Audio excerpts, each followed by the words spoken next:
If you enjoy this video, please consider giving a thumbs up.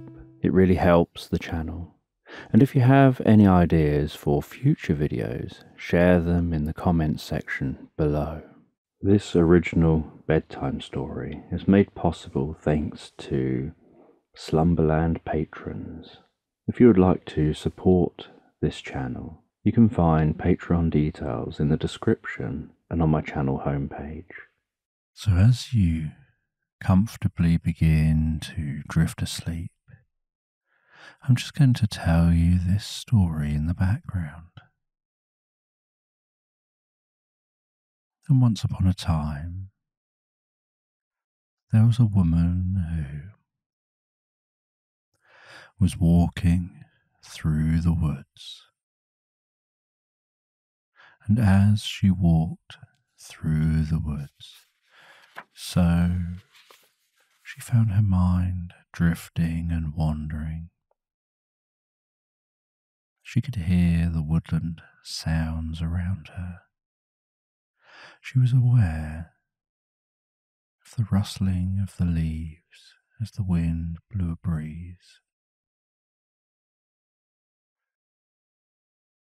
She was aware of the sound of each footstep that she took, the sensations of each footstep, the coolness of that breeze on her cheeks, the smells in the woodland, and how comfortable and relaxed she found being out in nature. She enjoyed the way that dappled light would find its way down through the branches overhead and dance on the path in front of her.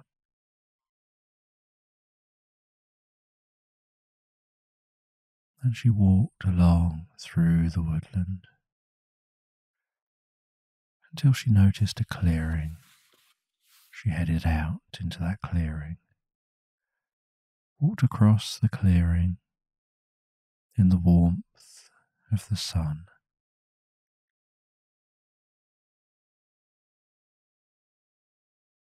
And headed into a cabin. And in this log cabin, she settled down in a chair. She opened a book and she began to read. Once upon a time, there was a frog named Sam. And Sam the frog enjoyed resting by the pond. Every day, Sam would jump out of the water and rest on their favourite rock.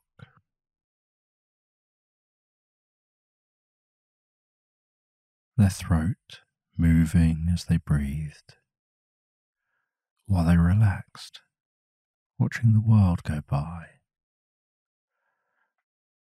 looking over to the other side of the pool of water, across the glistening surface,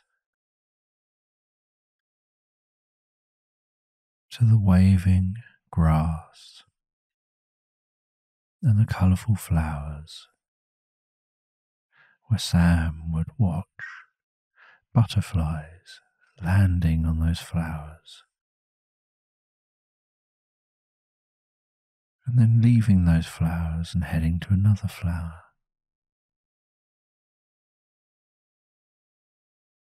And one day, a fairy appeared before Sam, and this fairy said that they need Sam's help.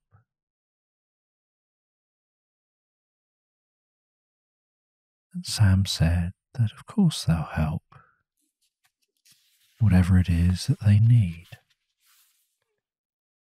And Sam followed that fairy around the pool of water, hopping along after the fairy through the tall grass of the meadow,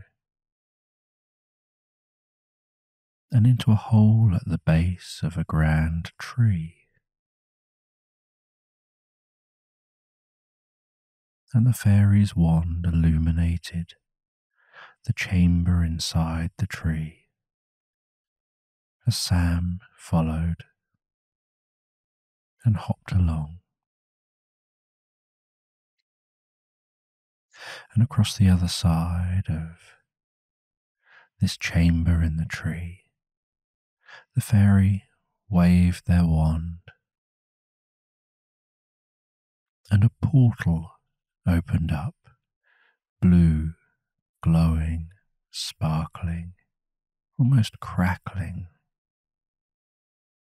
The fairy passed through the portal, and Sam followed. And they found themselves faced with their own reflection, discovering that they're in a mirror maze.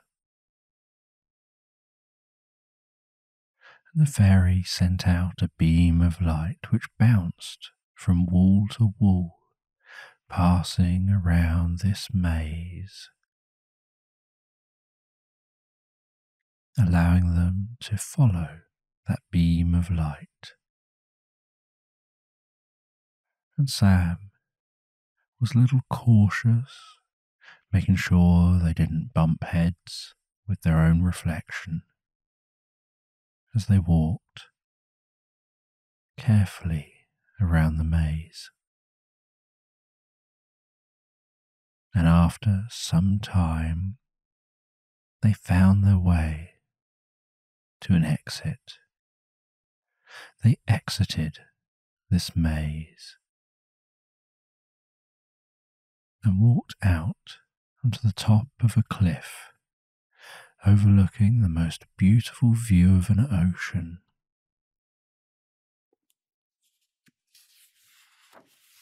And Sam listened to the rumbling sound of those waves rolling in below. Watched the way the sunlight danced on the top of the water, and followed that fairy down the side of the cliff, following a path all the way down to the base of the cliff.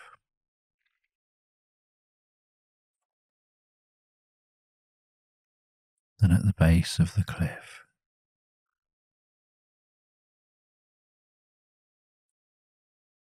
they found a small cave, and as they headed into that cave, so Sam was intrigued by the changing sound of the ocean as it echoed into the cave, rumbled around the interior of the cave, before that echoey ocean sound headed back out of the cave again. And after a few twists and turns in the cave,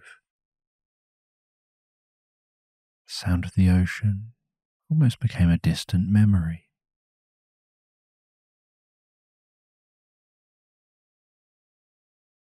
And they walked deeper and deeper into the cave until they discovered a door. And at this door was the most fabulous feather quill in a pot of ink. And the fairy carefully picked up that quill, and in the most beautiful handwriting, they wrote a note on some parchment paper, then rolled up that note and placed it into a hole next to the door. And after a few moments, the door clicked and rumbled and slid open. They headed in through the doorway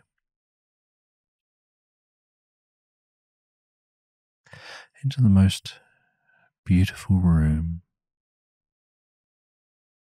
a room that seemed to have what looked like screens around the other 3 walls. But in reality, these were portals to different locations. And Sam looked at one wall and recognized that it was an unusual looking planet floating in space, almost floating in silence. Sam looked at another wall and saw the most incredible tropical island, banana trees, golden sand, turquoise water lapping so gently onto the shore. Just the slightest hint of white water along the edge.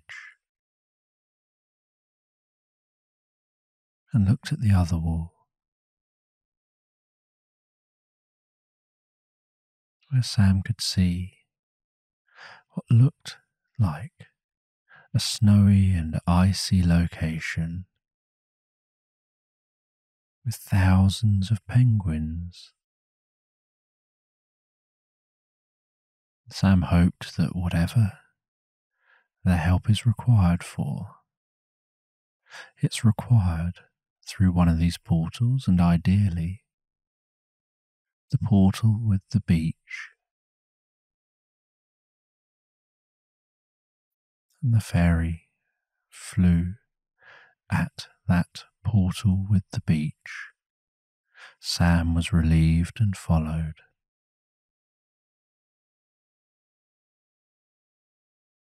And Sam jumped through that portal, landing on that soft, warm, golden sand, feeling the warmth of the sun here on this tropical beach. And the fairy said, "I need your help. Only you are able to consume the spices that reside here. And I need you to be able to identify which spice is the energizing spice. And you'll know which one it is because when you consume it, you'll feel its energizing nature."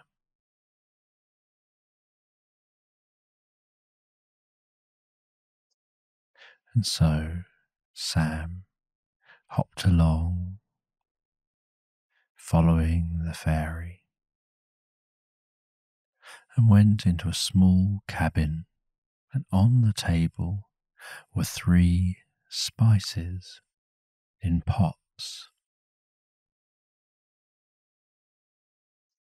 And Sam tried some of the first spice and felt that it tasted like orange. Tried some of the second spice and felt that it tasted a little bit like banana. And then tried some of that third spice and instantly felt a tingling in the mouth and the throat, and a fizzing almost into the brain, almost like energy was whizzing and popping throughout their body to the tips of their toes. And they let the fairy know that is definitely the energizing spice. And the fairy gathered up a small vial of that energizing spice, placed that on their being, and then said, "Follow me."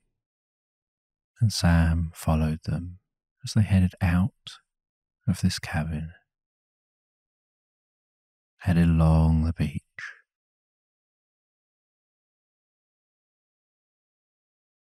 And the fairy made another portal in a tree, and they headed into that portal. And initially there was just silence. And then there was another portal opened in front. They passed through that portal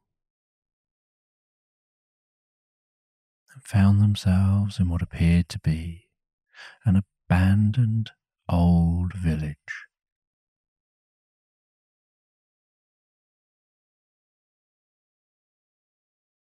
And there was something unusual about this abandoned old village.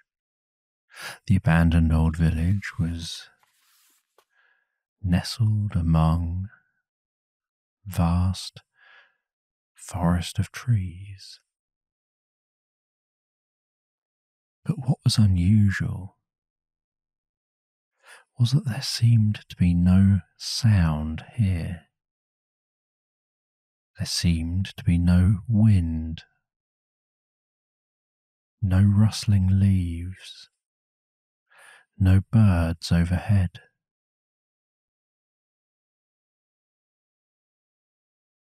And Sam realized that the waterfall beyond the village didn't seem to be moving. It seemed to be frozen in place. And they noticed that time here seemed to be frozen.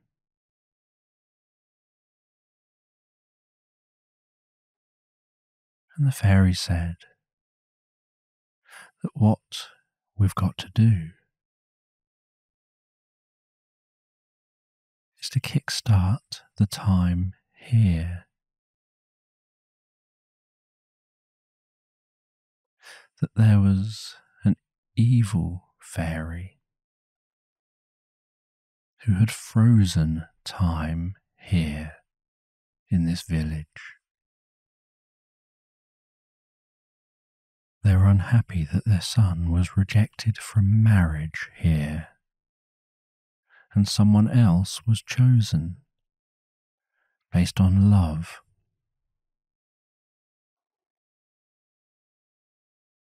And so they froze time here and left. And the only way to unfreeze time is with a concoction, with a magical recipe that's made into a drink and dripped into the couple's mouths.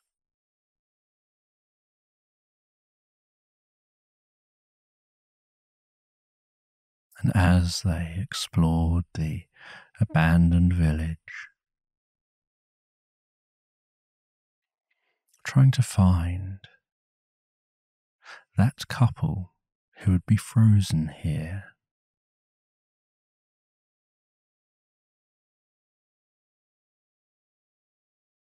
the fairy explained that they'll find the couple, they'll mix up the rest of the potion,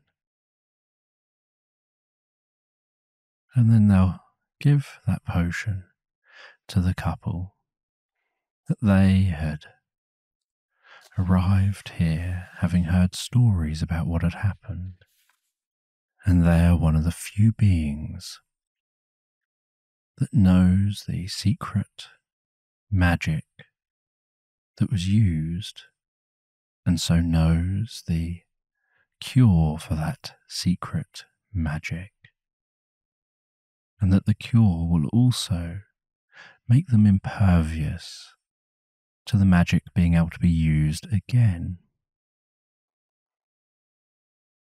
And they explored different locations. And Sam was curious about where everyone went.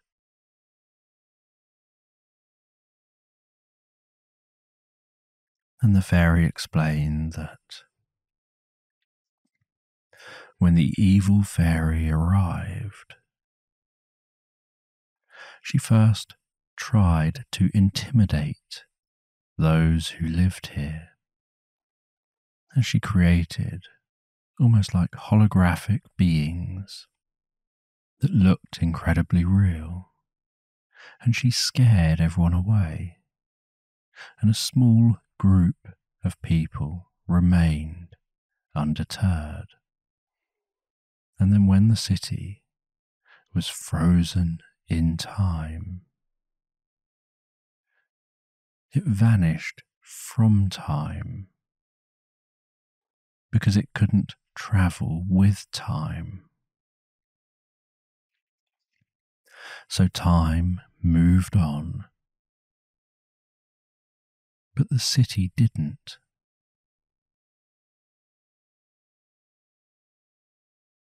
So everything outside a certain limit carried on like normal.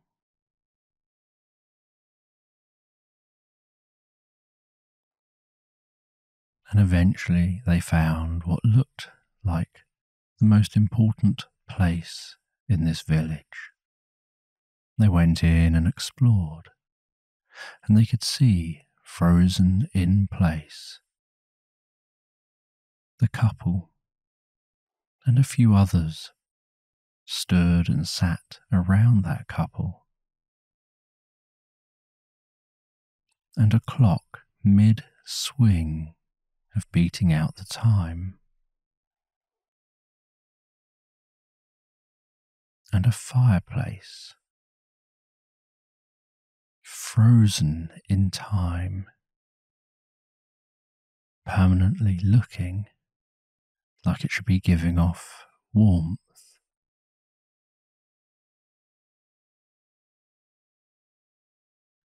And the fairy said that only one type of frog is able to identify the relevant spice. And so that was why you were needed, to be able to make sure that we got the correct spice for the job.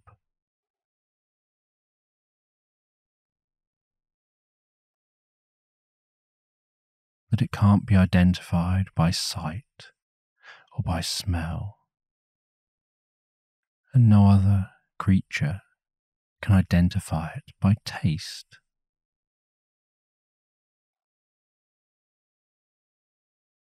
That as a certain kind of frog,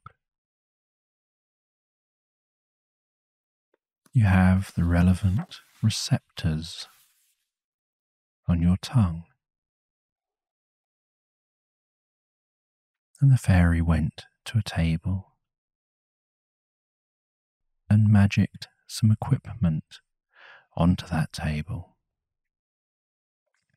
and started mixing up a potion, applying some of that spice, adding a few more ingredients, stirring them, heating them, watching them bubble and boil, watching the way the liquid boils off into a gas, passes through a tube, around a spiral clear tube, drops down as clear drops, but then those clear drops begin to form into blue liquid in a different container. until after some time there's a small vial of that blue liquid created, and the fairy flies over to the couple, and with a little pipette they squeeze a few drops of that liquid into the mouths of the couple. And as they do, a slight blue glow passes down through the two of them, down to the ground, out to their fingertips, up to their head, begins to spread out along the ground,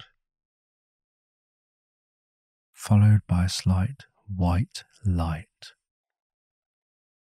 that then emanates up and round, beginning to fill the room with that white light, pulsing gently out from the couple, spreading out, filling the venue, spreading out beyond the venue. Then the frog begins to hear that crackling fire, the slight ticking of the clock, notices as time begins to start again. And then hears the breathing of the couple and the others in the room, and notices the movement as time catches up with itself. And then there's a sound of fairy bells twinkling and dancing around the room, around the couple, and then spreading out, following that glow, until eventually there's silence and just time, and then normal sounds starting over again.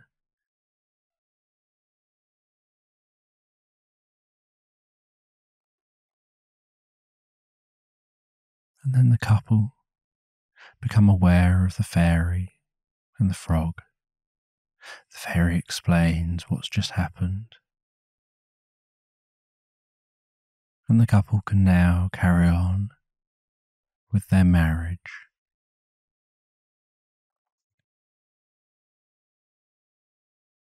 And the abandoned village can be repopulated as it's back in time.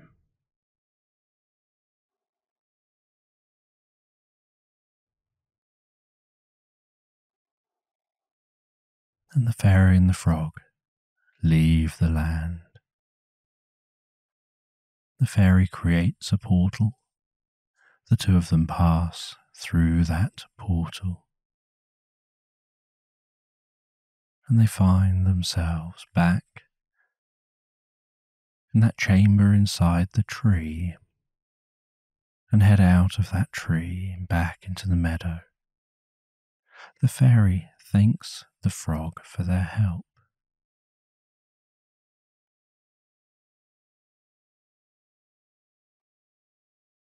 And the frog heads back to that pool of water and settles down back where they came from, thinking about the experience they just had.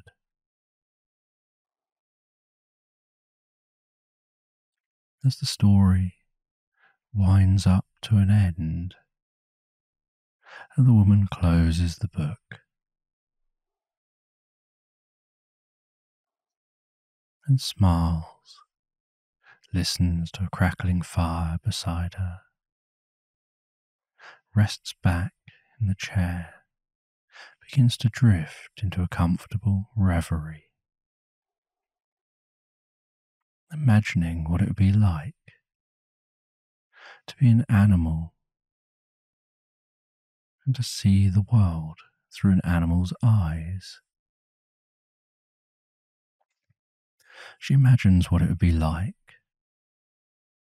to be a hummingbird,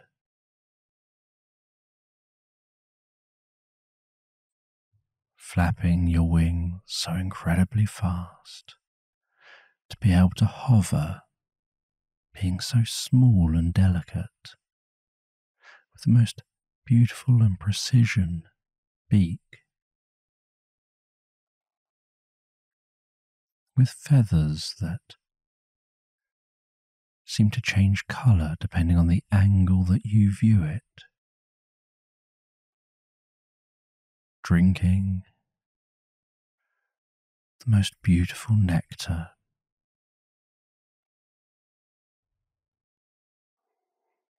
getting a bird's eye view of sunflowers, of other plants.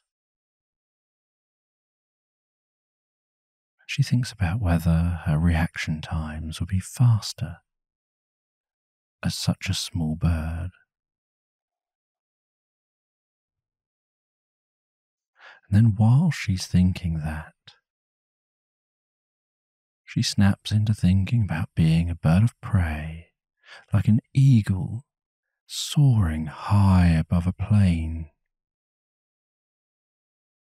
looking down over that vast open plain below, perhaps sparse trees, wide grassland, soaring, rising in updrafts,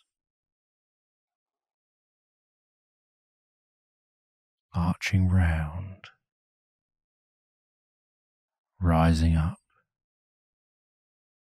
putting very little effort into the process of flying, unlike that hummingbird.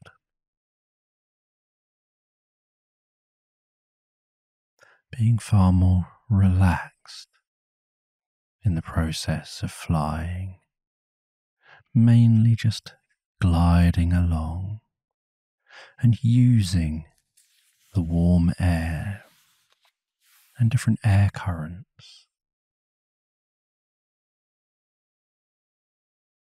to move around from place to place, and then pulling those wings in, tilting the head forward and diving fast down towards the ground.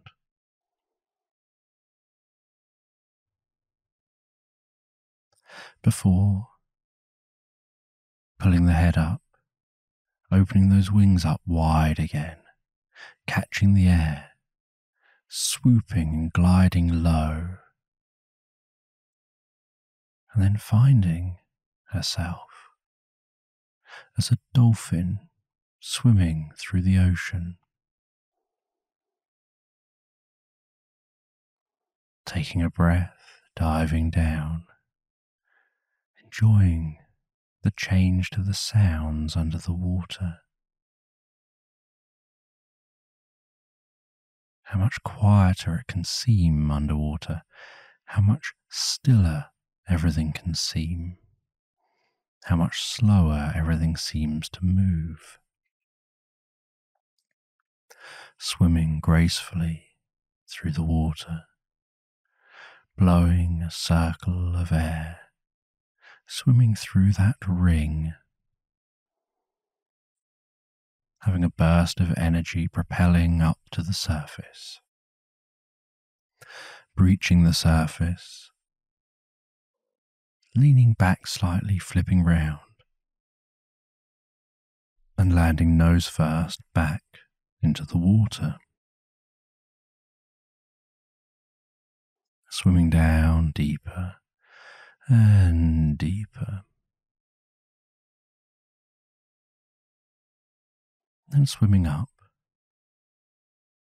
and almost surfing on a wave,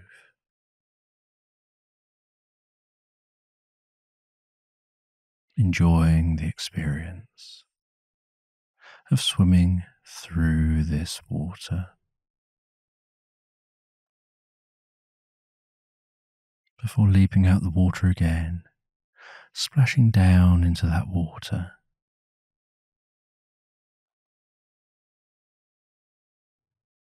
and this time noticing something catch the corner of your eye, swimming down deeper and deeper, and then realizing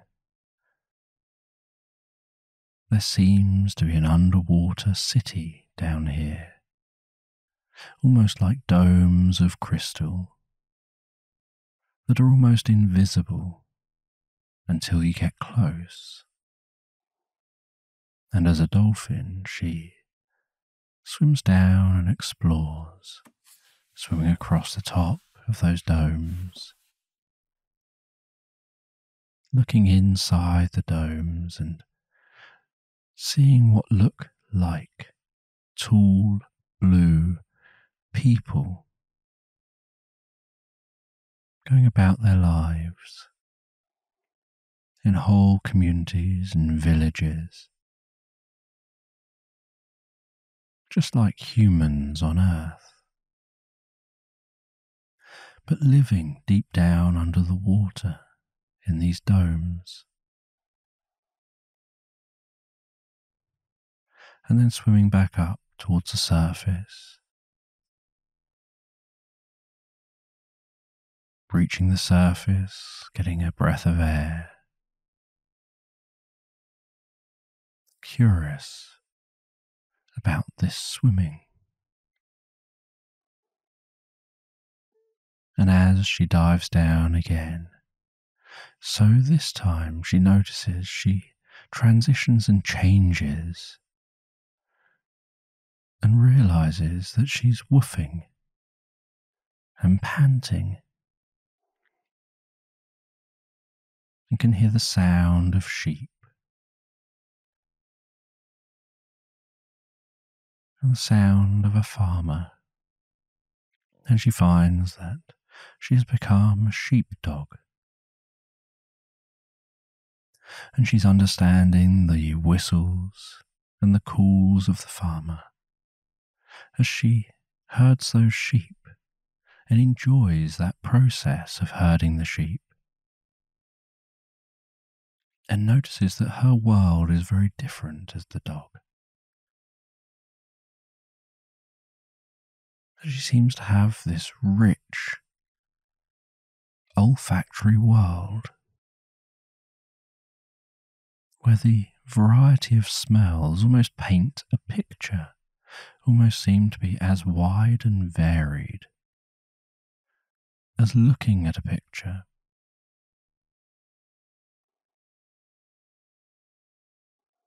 That she can smell the trails of individual sheep and is surrounded by this colourful world of smell.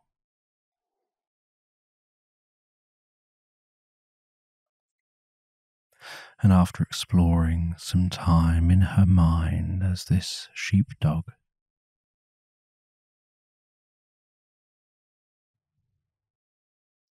she finds that, just like any other dream, she drifts from the dream, transitioning into a deep, profound sleep. And she rests and drifts and floats and falls deeper and deeper asleep in this chair. And after a while, she awakens in this chair, feeling so refreshed and revitalized. And when she leaves the cabin, she notices that it's the next day. She heads out of that cabin. She takes some comfortable, deep breaths of the fresh air, enjoying that fresh air, enjoying the view, the smells, the sights of birds in the sky, of butterflies flying from plant to plant, the sounds around her, enjoying a connection with nature that's deeper thanks to her dream than she'd had the previous day.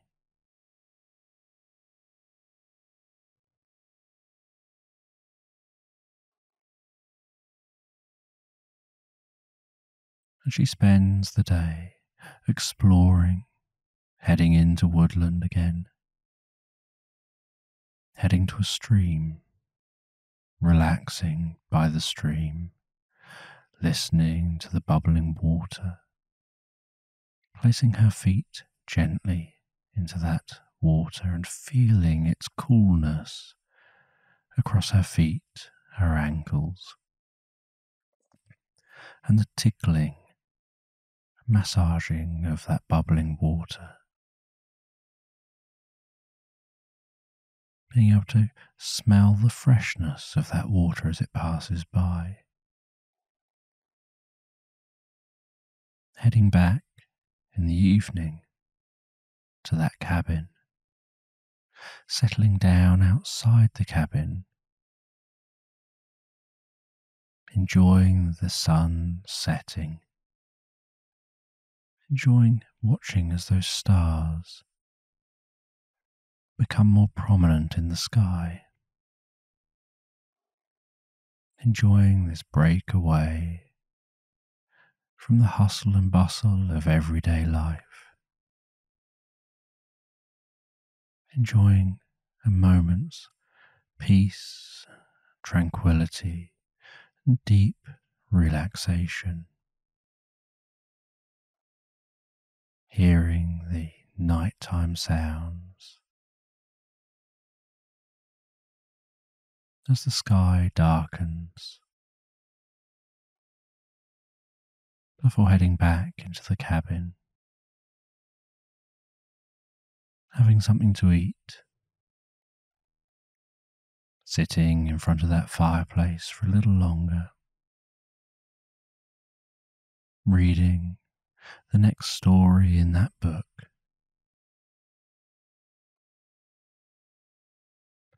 which is a story about a long-lost artifact discovered on a skeleton in a shipwreck on the edge of a deserted island. And after reading that story, being absorbed in that story, being absorbed in the thoughts and ideas that follow on from the story, she heads to bed. She settles down in bed, feels the coolness of the pillow under her cheek, side of her head, the softness of that blanket over her body, the slight sounds comforting her from outside the window.